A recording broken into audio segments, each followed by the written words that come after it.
Melas baik nenek. Apa nenek? Disebut jadi.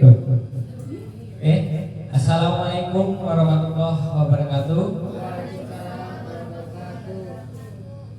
Pertama saya ucapkan terima kasih kepada Bapak Ibu guru sekalian yang sempat hadir dalam acara ini, yaitu acara pemimbasan 7 jurus BK. Jadi pertama perlu saya sampaikan, pada tanggal 1 sampai tanggal 4 September yang lalu saya sudah melakukan yang namanya pelatihan, yaitu 7 jurus BK hebat. Ya, kenapa di sini namanya jurus yang dimaksud di sini bukan jurus silat ya Bapak Ibu. Maksudnya di sini jurus ini biar namanya beda dengan yang lain. Kalau yang lain namanya modul, kalau dalam BK ini namanya jurus. Ya, jadi program ini adalah program resmi dari pemerintah, artinya dari Kemendikbudristek ya. Jadi tahun 2025 itu ada 3 pelatihan yang perlu Bapak Ibu ketahui. Yang pertama adalah pelatihan pembelajaran mendalam, yang kedua adalah pelatihan coding ya. Terus untuk yang ketiga yaitu pelatihan tentang bimbingan konseling. Maksudnya kita ke yang ketiga ini ya, karena ini yang berkaitan dengan materi yang akan saya sampaikan. Maksudnya Kemendikbudristek ini ingin melatih bimbingan konseling, bukan berarti hanya guru BK saja. Artinya semua guru di sini nanti diwajibkan ya untuk menguasai 7 jurus BK hebat ini ya. Makanya di sini ada yang namanya struktur organisasi.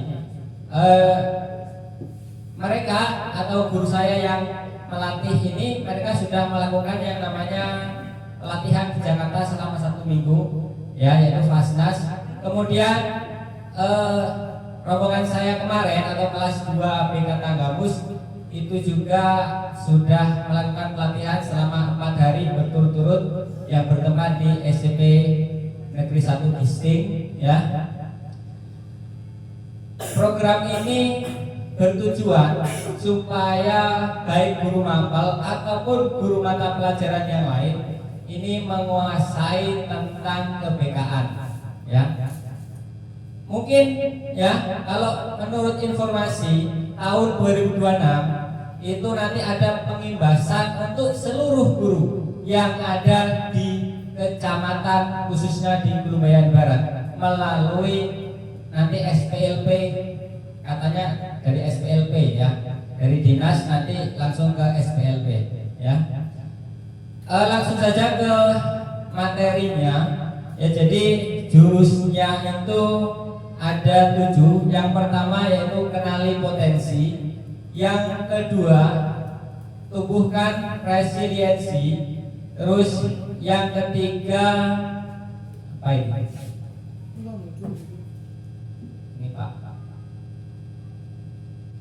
Yang ketiga tumbuhkan resiliensi, yang keempat jaga konsistensi, yang kelima jalin koneksi, yang keenam bangun kolaborasi, yang ketujuh menata situasi. Artinya kita harus bisa menguasai 7 jurus ini supaya bisa diterapkan untuk anak-anak kita semua. Nah, untuk kali ini mungkin yang akan saya sampaikan ini hanya satu saja dari ke-7 jurus itu, karena ini kalau namanya kalau dalam pembelajaran mendalam ini namanya modul ya, modul 1 sampai 7. Kalau di sini namanya jurus. Oke, sebelumnya ini ada jingle atau lagu. Jadi sebelum kita mulai ya, sebelum saya menayangkan tentang materi, kita bersama-sama untuk mengikuti gerakan ini dan bernyanyi. Silakan kepada Bapak Ibu guru untuk berdiri.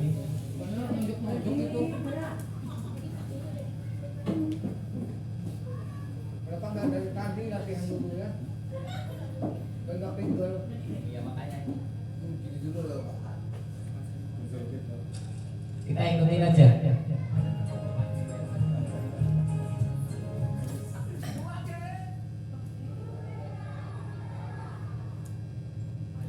Ya ini nasional makanya di seluruh Indonesia.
Oke, terima kasih.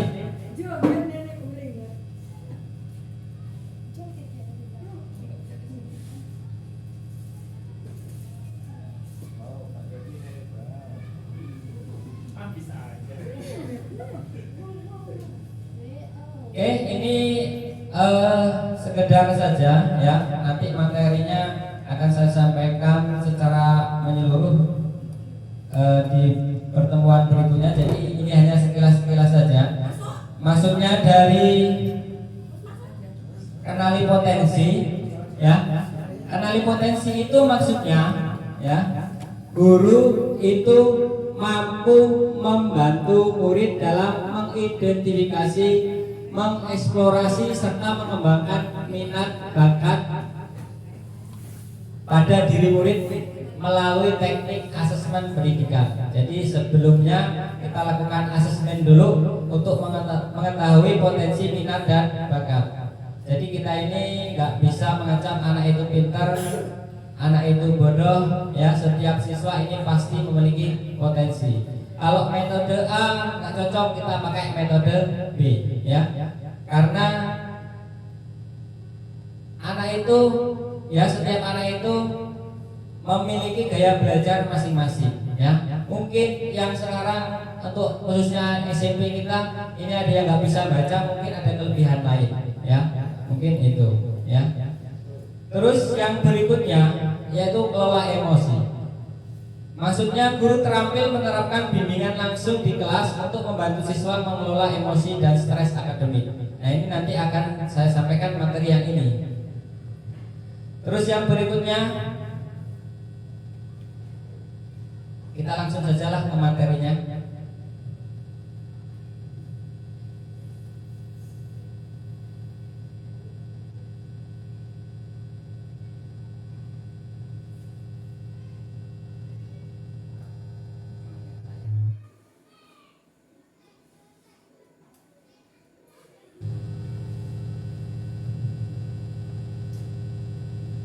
Oke, untuk kali ini saya akan menjelaskan tentang jurus 2, yaitu kelola emosi.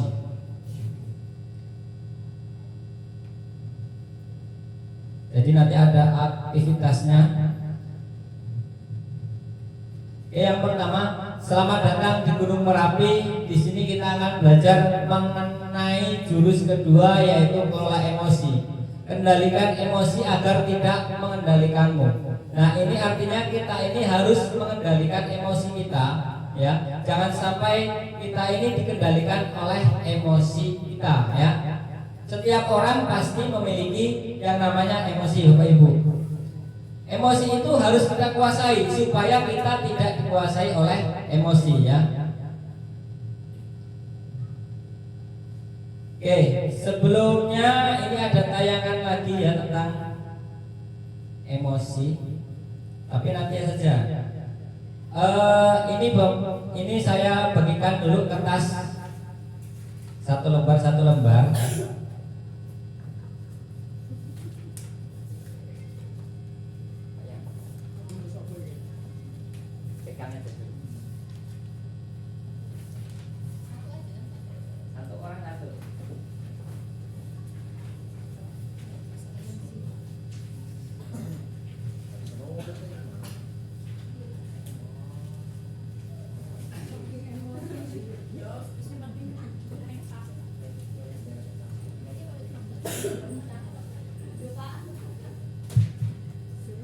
Oke, di sini kita akan bermain yang namanya kertas emosi.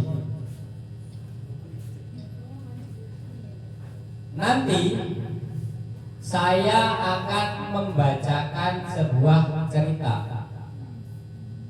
Apabila Bapak Ibu guru nanti, ya, dalam mendengarkan cerita yang saya bacakan tadi merasa jengkel, ya, atau merasa marah, boleh kertasnya dicoret pakai pulpen, ya, atau boleh diremas-remas, boleh disobek, boleh, terserah kertas itu mau diapakan, ya, sesuai dengan cerita yang akan saya bacakan, ya.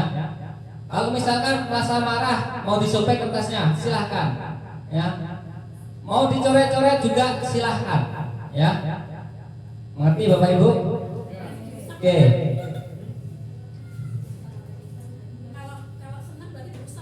Kalau senang, ya, kalau senang cukup kertasnya diusap saja, ya. Kalau senang, oke, bisa dimulai. Nah, untuk menjaga konsentrasi, saya minta matanya dipejamkan. Jadi cukup didengarkan cerita yang akan saya bacakan.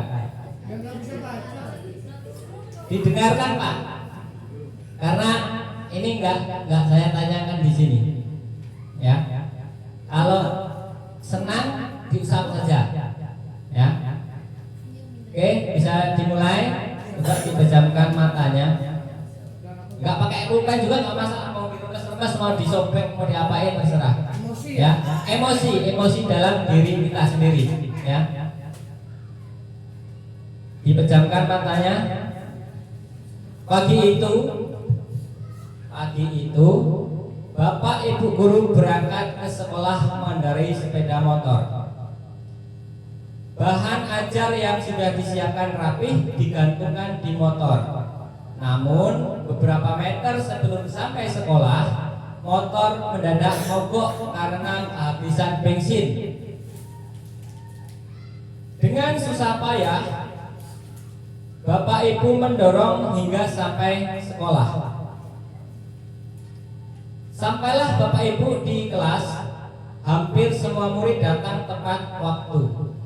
Namun belum sempat suasana stabil, Andi masuk terlambat. Ia hanya menunduk sambil berkata, "Maaf Bu, Pak, saya telat." Pelajaran pun dimulai. Namun saat akan menggunakan bahan ajar yang sudah disiapkan, Ibu atau bapak guru tersadar bahwa bahan tersebut tidak ada. Dicari ke sana kemari tetapi tetap tidak ditemukan. Dengan terpaksa bapak ibu guru melanjutkan mengajar seadanya. Bayangan aktivitas mengajar yang seru seketika buyar. Di tengah pelajaran saat bapak ibu guru mengajar, Andi terlihat tidak memberikan perhatian. Ia menunduk di bangkunya. Saat didekati, ternyata Andi sedang terlelap ketiduran. Ini Andi yang terlambat tadi ya. Tak lama kemudian ada seorang bapak mengetuk pintu kelas. Bapak ibu membuka pintu dan menghampirinya. Bapak itu berkata, "Maaf, saya papanya Andi. Sebetulnya Andi sudah 3 hari di rumah sakit karena menunggu ayahnya yang sedang sakit. Meski kurang tidur, tapi Andi memaksa selalu ingin sekolah karena tidak mau ketinggalan pelajaran. Sekarang saya izin mau jemput Andi karena ayahnya masuk ICU." Paman Andi juga mengeluarkan sebuah bungkusan dari tasnya. "Oh ya Pak, Bu, tadi di jalan saya menemukan bungkusan ini. Saya tadi cek isinya buku dan ada nama sekolah ini. Jadi saya bawa, siapa tahu ibu guru bisa mengembalikan kepada pemiliknya." Bu guru melihatnya dan ternyata itu adalah bahan ajarnya yang tadi dicari-cari. Andi dan mamanya berpamitan. Bapak ibu kembali ke kelas dengan bahan ajar yang kembali di tangan. Bapak atau ibu guru melanjutkan pelajaran dengan semangat menggunakan bahan yang telah disiapkan. Pelajaran pun berjalan dengan penuh kegembiraan. Oke, sudah selesai. Boleh dibuka matanya lagi.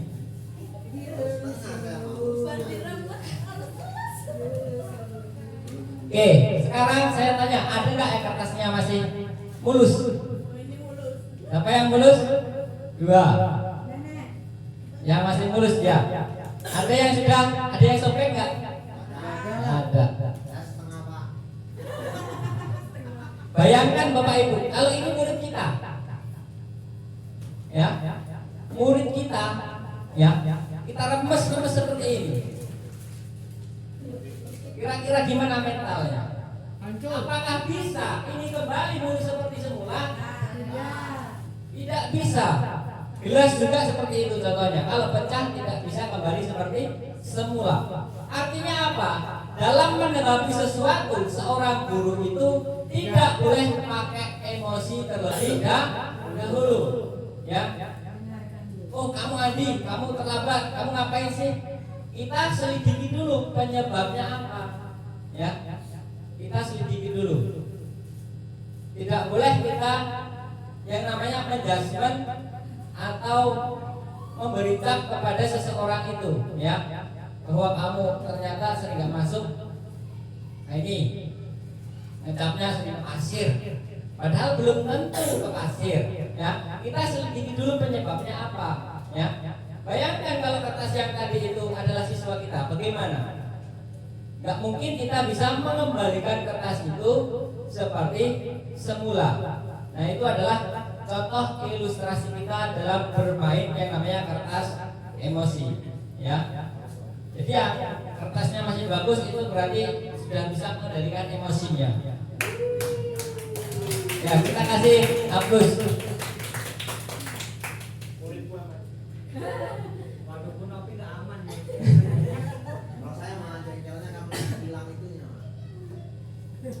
Oke, berikutnya ini ada tayangan video lagi. Bilang itu bukan masalah muridnya. Sebagai mahasiswa baru, Dudi masih menikmati suasana baru. Di hari yang indah, pagi yang cerah, Dudi jalan ke kampus dengan sumringah. Tiba-tiba ada motor lewat genangan air dan mencibir Dudi. Pagi yang cerah jadi penuh amarah. Untung ada WA. Mama baru transfer uang bulanan. Biar basah, saldo bertambah. Dudi buka sosmed sekalian, baca postingan nyinyirin tim sepak bolanya yang kalah. Sebagai penggemar setia, ia wajib komen. Di kelas ada kabar, dosen berhalangan hadir. Dudi pun melipir ke kantin Mat Ohir. Di kantin, Dudi antri. Ternyata ada Susi, kecengan Dudi. Dengan heroik, Dudi mentraktir Susi. Tapi pas di kasir, Dudi sadar dompetnya ketinggalan di kosan. Itulah cerita Dudi hari ini. Peristiwa datang dan pergi, emosi silih berganti. Kalau kita tak bisa mengenali dan menjadi pilot diri, maka suasana dan lingkungan akan pegang kendali. Teknis marketing, propaganda hingga provokasi tahu persis bagaimana memanipulasi emosi. Banyak hoax yang menyentuh emosi, menggerakkan hati, dan akhirnya menggerakkan jempol untuk ikut menyebarkan. Konflik, perang saudara, dan aksi terorisme kebanyakan berawal dari pemanfaatan ketakutan dan perasaan terancam. Emosi itu alarm jiwa yang memberi rasa pada dunia. Tanpa emosi, hidup ini tawar dan hambar. Tapi, jika emosi jadi raja, maka kita akan jadi budaknya. Kita tak beda dengan termometer. Panas naik angkanya, dingin turun ukurannya. Itulah sikap reaktif. Kita gak pernah bisa mengendalikan cuaca dan peristiwa, tapi kita bisa mengendalikan cuaca jiwa kita. Sekarang Dudi sedang belajar jadi pengendali emosi. Setiap ada peristiwa, gak langsung bereaksi. Tarik nafas sambil mengamati. Dudi gak mau lagi jadi termometer yang suhunya ditentukan suasana sekitar. Dudi mau jadi stabilizer. Meski tegangan naik turun, aliran listrik tetap stabil. Atau kulkas, meski di luar panas, dalam tetap adem. Bagaimana dengan kamu? Apakah kamu termometer atau stabilizer?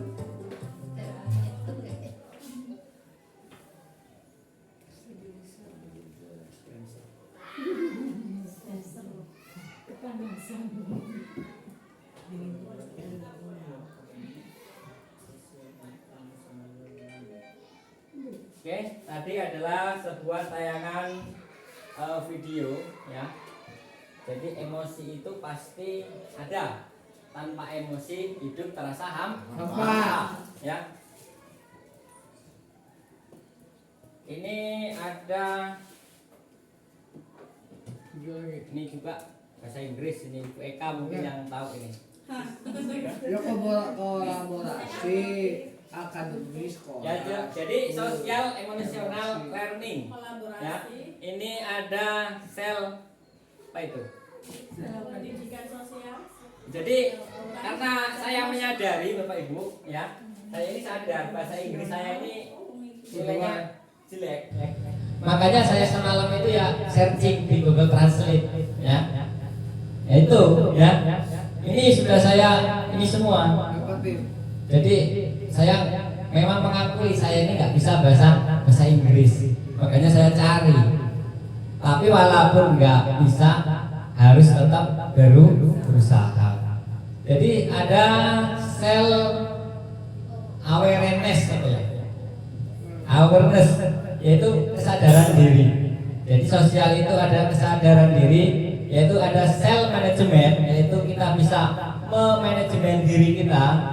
Terus ada responsible decision making, itu pengambilan keputusan yang bertanggung jawab. Jadi kalau mengambil keputusan itu harus didasari dengan rasa tanggung jawab.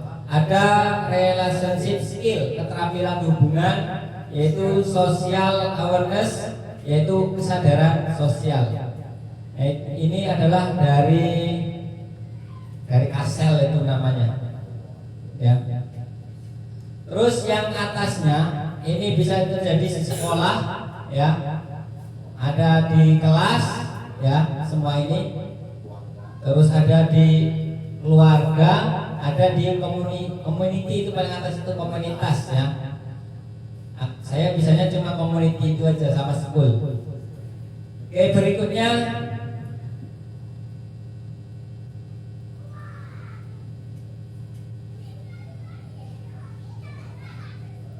ada sel instruksi mandiri. Sel instruksi adalah instruksi mandiri dan iklim kelas. Tuh ya, yang bawah ini. Yang bawah ini. Yang berikutnya school with kultur, yaitu budaya praktek kebijakan di seluruh sekolah ya. Berikutnya ada kemitraan autentik. Berikutnya ada kesempatan belajar yang selaras. Oke, kita lanjutkan.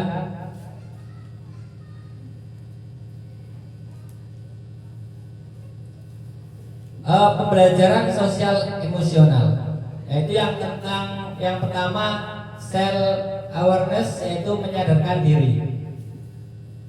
Ada dua kata. Yang pertama, kemampuan untuk memahami emosi, pemikiran, dan nilai-nilai yang mempengaruhi perilaku dalam berbagai situasi. Ini kita bisa menyikapi dengan cara saya bisa mengenali emosi saya seperti senang, sedih, takut, malu, khawatir, dan lain-lain. Contoh mengelola diri ini kita bisa lakukan dengan cara saya tahu caranya untuk menenangkan diri saya saat marah, takut, dan khawatir. Jadi kita tahu gimana caranya saat saya marah harus seperti apa ya. Terus yang ketiga, pengambilan keputusan yang bertanggung jawab, yaitu saya memahami keputusan yang saya ambil dapat berdampak pada diri dan orang lain. Jadi kita berpikir dulu. Artinya dalam kita berbicara, dalam kita melakukan tindakan pasti ada resikonya ya. Jadi resiko itu harus kita hadapi, jangan kita lari. Kemudian ada terampil saya menjalin pertemanan sehat dengan mereka. Terus yang berikutnya peduli sosial, saya peduli dan bisa belajar dan selaras dengan norma sopan santun yang berlaku. Elemen-elemen ini berdasarkan UNESCO. Ini ada mindfulness, empati, ya, ada mindfulness, ada empati. Mindfulness itu perhatian, ya. Ada critical inquiry, yaitu penyelidikan krisis. Ada kasih sayang dan ada empati. Ini bahasa Inggris semua ini dari sananya ini. Ya, C-nya ada dua, makanya mana dua Pak. Untuk ini saya bacakan aja pakai bahasa Indonesia. Penyelidikannya berkarakter pada bukti, logika sebagai inti rasional, membangun skeptisisme diri dan ketahanan intelektual. Terus yang sebelah ini, yang pertama penyelidikan yang berakar pada bukti, logika sebagai inti rasional, membangun skeptisisme diri dan ketahanan intelektual. Mungkin Bu Eka lebih paham ini bahasa Inggris. Ya, begitu artinya kan? Ya, itu artinya. Ini ya Bapak Ibu tadi empati, ya, mindful.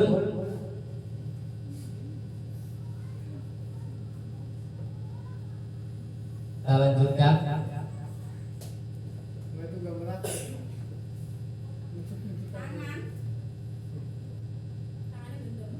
Kecut. Itu lu mau. Ya apa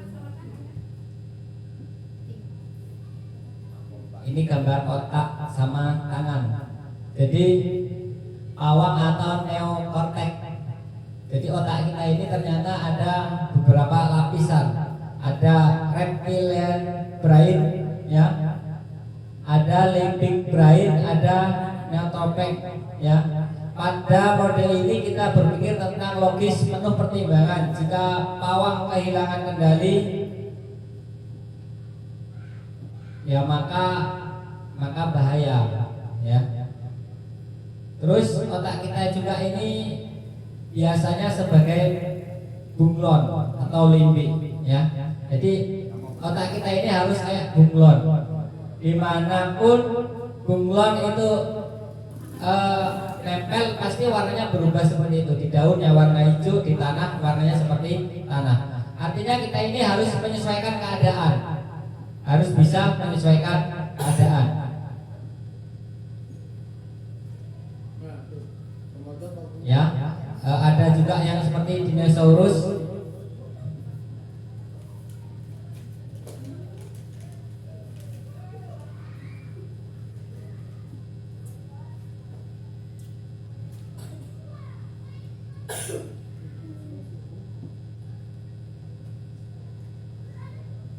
Kita lanjutkan saja.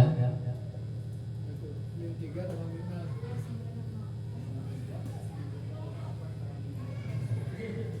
Ini adalah contoh relationship skill. Rumusannya, saya merasa titik-titik ya saat kamu titik-titik ya. Saya berharap apa ya. Jadi saya minta kepada Bapak Ibu guru menuliskan di kertas yang saya bagikan tadi seperti ini. Contohnya, saya merasa kesal saat kamu menyerobot mainan saya. Saya berharap kamu bisa antri dengan tertib sesuai dengan urutan gilirannya. Kita belajar relationship skill. Jadi ini contohnya ya. Saya merasa apa isinya saat kamu apa. Terus saya berharap seperti apa. Nah ini contohnya yang seperti yang di bawah ini, yaitu saya merasa kesal saat kamu menyerobot mainan saya. Saya berharap kamu bisa antri dengan tertib sesuai urutan gilirannya. Oke, bisa dibuat Bapak Ibu. Ya. Ya. Ya, yang berhubungan dengan orang lain. Mahasiswa boleh. Ya, jengkel boleh, senang boleh, Pak. Senang boleh. Sama murid juga boleh. Sama teman, misalkan sama teman sebaya juga boleh, sama murid juga boleh. Berarti kita nggak mampu mengelola emosi. Jengkel semua. Senang boleh ya Pak Tommy? Boleh, jengkel, senang boleh. Baik lagi lah. Dan senang itu punya tingkatan juga ya.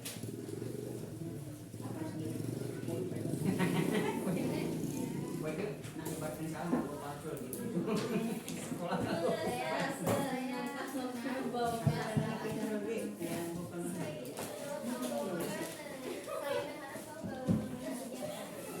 Saya merasa itu hati. Oke, Bapak Ibu, saya minta yang sudah. Bu, kepala sekolah.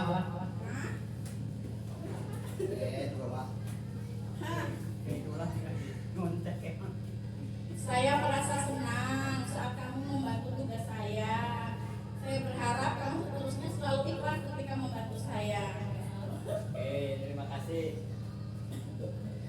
Pak Adi. Ya, Pak Adi. Saya merasa senang jika siswa dapat memahami pembelajaran yang saya berikan. Saya berharap saya bisa meningkatkan kompetensi saya agar pembelajaran selanjutnya siswa selalu senang dan paham dengan pembelajaran yang saya berikan. Gus, Pak Yabi. enggak cukup. Pakai lagi lanang siji. Wakil Pak Yabi.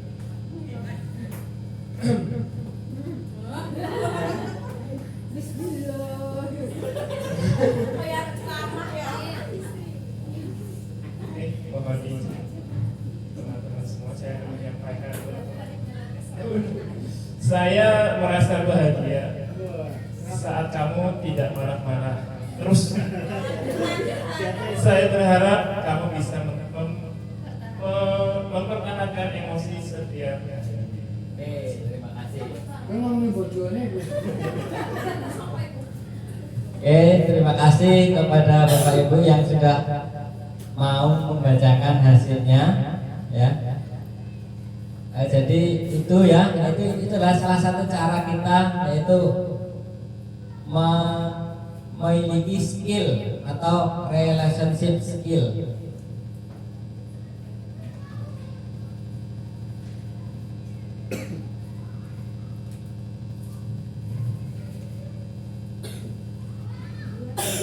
Jadi perlu saya sampaikan, jadi fungsi emosi itu ada sebagai motivator, sebagai motivasi kita.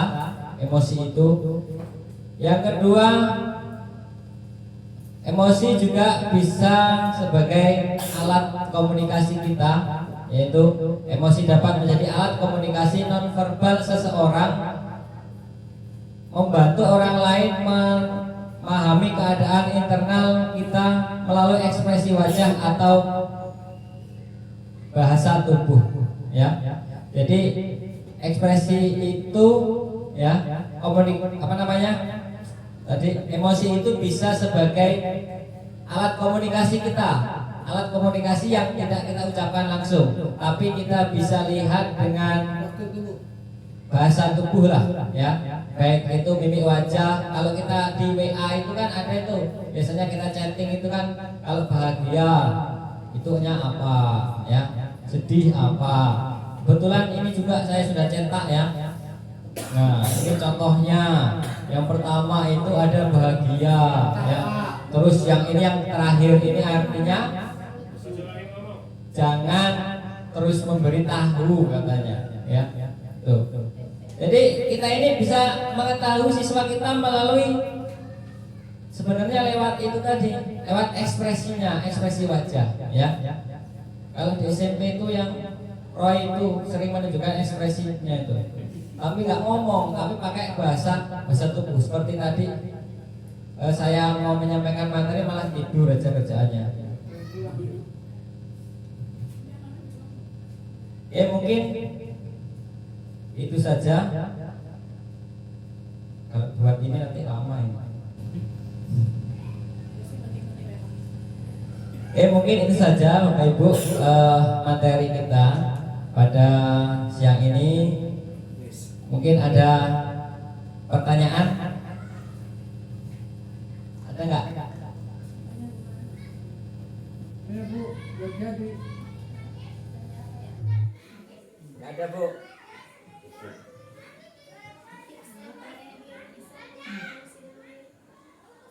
Itu jurus. Oh, tips dan trik.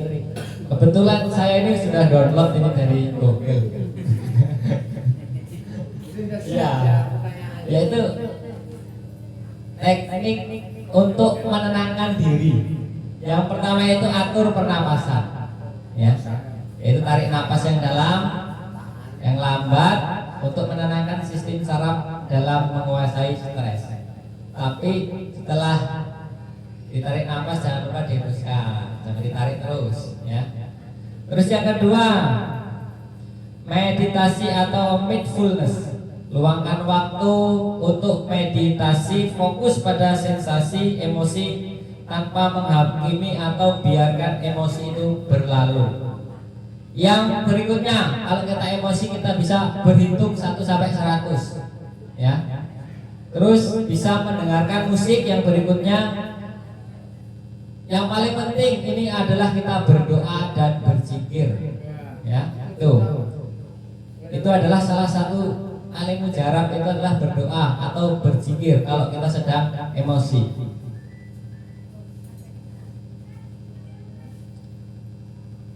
Bisa juga kita dengan melakukan tindakan atau mengubah gaya hidup kita. Contohnya kita melakukan aktivitas yang menyenangkan, berolahraga, bicarakan perasaan, atau kita bisa juga minta bantuan orang lain.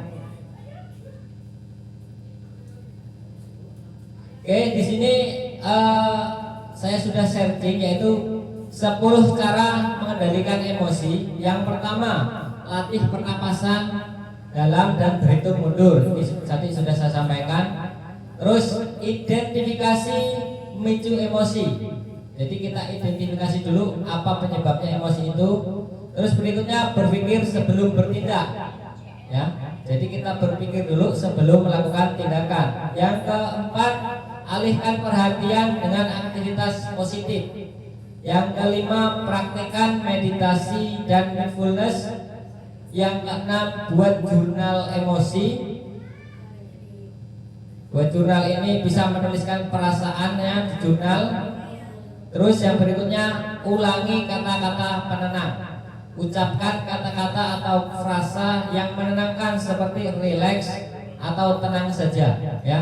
Lus dada boleh, ya. Tenang gitu.